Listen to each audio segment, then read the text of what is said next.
নমস্কার বন্ধুরা, food point of দীপিকায় আপনাদের সকলকে স্বাগত। আমি দীপিকা। আজকে আপনাদের সাথে শেয়ার করব ওল চিংড়ি। চলুন তাহলে রেসিপিটা শুরু করা যাক। ওল চিংড়ি বানানোর জন্য এখানে আমি 150 গ্রাম ছাড়ানো চিংড়ি মাছ নিয়ে নিয়েছি। দিয়ে দিয়েছি স্বাদ অনুযায়ী লবণ আর দিয়ে দিচ্ছি খুব সামান্য হলুদ। এবার লবণ আর হলুদটাকে খুব ভালো করে মিশিয়ে এটাকে 10 মিনিটের জন্য রেস্টে রেখে দেব। অপর দিকে একটা কড়াই আমি বসিয়ে দিয়েছি। এর মধ্যে দিয়ে দেব 500 ml পরিমাণ জল।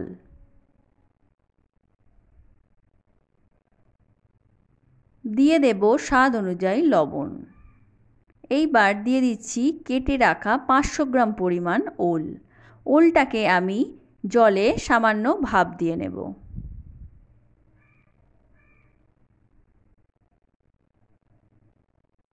ওলের টুকরোগুলো দেওয়ার পর ভালো করে নাড়াচাড়া করে ঢাকা চাপা দিয়ে এটাকে আমি 15 মিনিট মতো কুক করে নেব।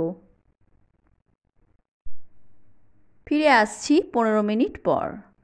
15 মিনিট পর নাড়াচাড়া করে একটু চেক করে নেব ঠিকঠাক সেদ্ধ হয়েছে কিনা। এইবার এটাকে আমি জল ঝাড়িয়ে নেব। অপর দিকে কড়াটা পরিষ্কার করে আমি বসিয়ে দিয়েছি। আবার দিয়ে দিচ্ছি 2 টেবিল চামচ সর্ষের তেল। তেলটাকে ভালো করে স্প্রেড করে দিয়ে এতে দিয়ে দেব চিংড়ি মাছগুলো। চিংড়ি মাছগুলো দেওয়ার পর ভালো করে নাড়াচাড়া করে এটাকে 3 থেকে 4 মিনিট লো ফ্লেমে আমি ভেজে নেব।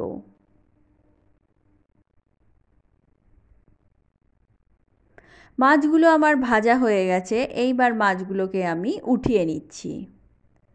একই কড়ার মধ্যে আমি দিয়ে দিচ্ছি আরও 3 টেবিল চামচ পরিমাণ সর্ষের তেল। তেলটা দেওয়ার পর দিয়ে দিচ্ছি 2টো তেজপাতা, হাফ টেবিল স্পুন জিরে আর দিয়ে দিচ্ছি একটা শুকনো লঙ্কা।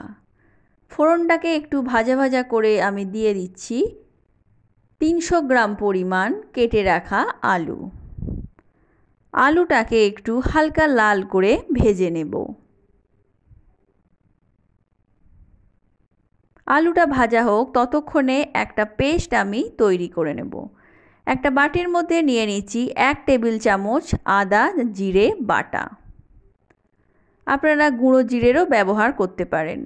দিয়ে দিচ্ছি হাফ টেবিল চামচ ধনে গুঁড়ো, হাফ টেবিল চামচ কাশ্মীরি রেড চিলি পাউডার আর 3 ভাগের 1 ভাগ হলুদ গুঁড়ো। এইবার সমস্ত উপকরণগুলোকে জল দিয়ে আমি একটা স্মুথ পেস্ট তৈরি করে নেব।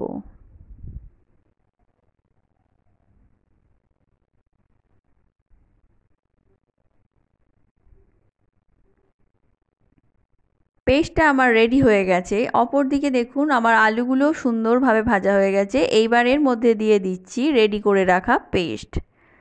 মশলাটা দেওয়ার পর ভালো করে নাড়াচাড়া করে আলুর সাথে কষিয়ে নেব। ততক্ষণ কষিয়ে নেব যতক্ষণ না এর কাঁচা গন্ধটা পুরোপুরি চলে যায়। এখানে একটা কথা বলে রাখি, এখানে আমি খুব কম ঝালের ব্যবহার করলাম। আপনারা কিন্তু অবশ্যই আপনাদের পছন্দ মতো ঝাল ব্যবহার করতে পারেন।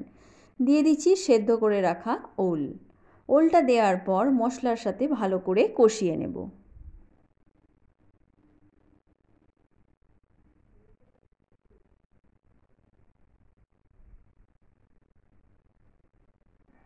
এইবার দিয়ে দিচ্ছি ভেজে রাখা চিংড়ি মাছ।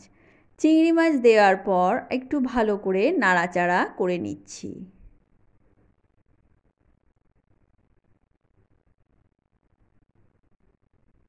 দিয়ে দেব পরিমাণ মতো জল।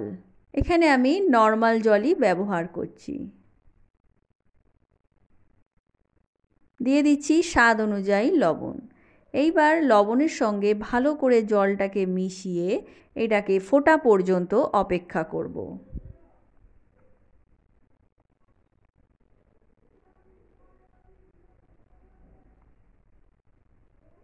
ঝোলটা আমার ফুটে গেছে। এইবার এটাকে চাপা দিয়ে আমি 15 মিনিট সেদ্ধ করে নেব। ফিরে আসছি 15 মিনিট পর। এইবার একটু ভালো করে চেক করে নেব সেদ্ধটা ঠিকঠাক হয়েছে কিনা। তো বন্ধুরা, দেখতে পেলেন কত অল্প তেল মশলা ব্যবহার করে আমি এই রেসিপিটা আজকে রেডি করে নিলাম। ওলটাও আমার ঠিকঠাক একদম সেদ্ধ হয়ে গেছে, এর থেকে বেশি সেদ্ধ করব না, আর জলটাও এর থেকে বেশি কমাবো না, কারণ ঠান্ডা হওয়ার পর জলটা আরও অনেকটা শুকিয়ে যাবে। দিয়ে দিলাম 1 টেবিল চামচ চিনি, হাফ টেবিল চামচ গরম মশলার গুঁড়ো, আর দিয়ে দিচ্ছি 1 টেবিল চামচ ঘি। ঘি আর গরম মশলাটা অবশ্যই করে দেওয়ার চেষ্টা করবেন, এতে কিন্তু টেস্টটা আরও দ্বিগুণ বেড়ে যাবে, যেহেতু আমি পেঁয়াজ আদা রসুনের ব্যবহার করিনি। তো দেখতেই পেলেন আজকের রেসিপিটা কত সহজে আমি রেডি করে নিলাম। তো রেসিপিটা ভালো লাগলে লাইক, শেয়ার ও কমেন্ট করতে ভুলবেন না। আর আমার চ্যানেলে নতুন হয়ে থাকলে চ্যানেলটা সাবস্ক্রাইব করার অনুরোধ রইল। পাশে থাকা বেল আইকনটা প্রেস করে দেবেন, যাতে করে আমি চ্যানেলে নতুন কোনো ভিডিও দিলে তার আপডেট আপনি পেতে পারেন। তো আজকের মতো এ পর্যন্তই, আবার দেখা হবে অন্য কোনো রেসিপি নিয়ে। ততক্ষণের জন্য নমস্কার।